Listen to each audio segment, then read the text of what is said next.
Imagine waking up in a medieval village. The sun is barely rising over muddy fields. You are hungry, but breakfast isn't eggs, toast, or coffee. Instead, you walk to a large black pot hanging over a fire. Inside is the same thick stew you ate yesterday, and the day before, and maybe for the entire week. For most medieval peasants, food was simple, repetitive, and sometimes barely enough to survive. So what did medieval peasants actually eat? The answer might surprise you. In medieval Europe, nearly 90% of people were peasants. Their lives revolved around farming, seasons, and survival. Food wasn't a hobby. It wasn't entertainment. It was the difference between life and starvation. If the harvest was good, the village survived the winter. If the harvest failed, hunger followed, and sometimes famine. Because of this, peasants depended on foods that were cheap, filling, and easy to grow. And one dish dominated medieval peasant life more than any other. That dish was called pottage. Pottage was a thick stew cooked in a large pot over a fire. But unlike modern soup, this pot often never fully emptied. Instead, peasants kept adding ingredients day after day. Cabbage, onions, leeks, beans, peas, turnips. Whatever vegetables were available went into the pot. Grains like barley or oats were often added to make it more filling. The stew could simmer for hours or even days. Yesterday's leftovers blended into today's meal, and tomorrow's meal would include the same pot again. For many peasants, pottage was eaten almost every single day of their lives. Bread, the real staple, $2.40 to $3.50. But there was another food just as important as pottage: bread. Medieval peasants ate bread with almost every meal, but this was not the soft white bread we know today. Peasant bread was dark, dense, heavy. It was made from grains like rye, barley, oats. Wheat bread existed, but it was usually reserved for wealthier people. Peasant bread could be so rough that small bits of bran and grain husks remained in the flour. Some historians even believe that traces of dust or grit sometimes made their way into the bread. Still, bread was precious.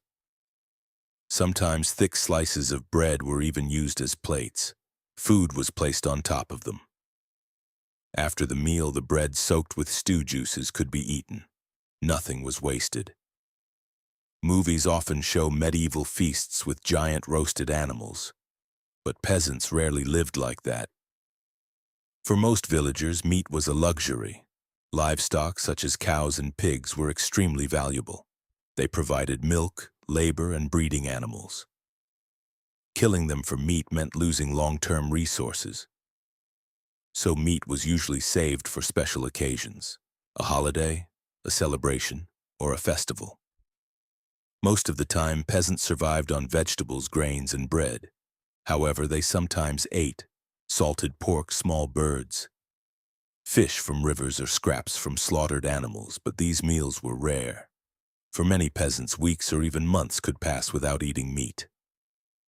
Dairy and eggs, 5 to 6. Despite the lack of meat, some peasants had access to dairy. Villages often kept cows or goats. This meant people could eat milk, butter, cheese. Cheese was especially useful because it could be stored longer. Eggs were also common. Chickens were easy to keep, and eggs added important nutrients to the diet. Compared to meat, eggs were far more accessible. For many peasants, eggs and cheese were the closest thing to a protein-rich meal. But life in medieval villages was unpredictable. A bad harvest could change everything. A drought, a flood, a disease destroying crops. Any of these could create food shortages. During difficult times, peasants became incredibly resourceful. They gathered food from forests and fields. Wild herbs, nuts, berries, even plants like nettles could be boiled into soups. These foods helped stretch the village's supplies, but sometimes it still wasn't enough. Medieval famines could devastate entire regions, and survival often depended on how much food had been stored for winter.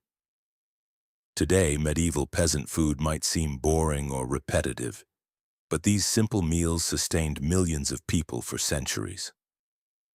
Their diet was built around practicality, seasonal ingredients, and whatever the land could provide.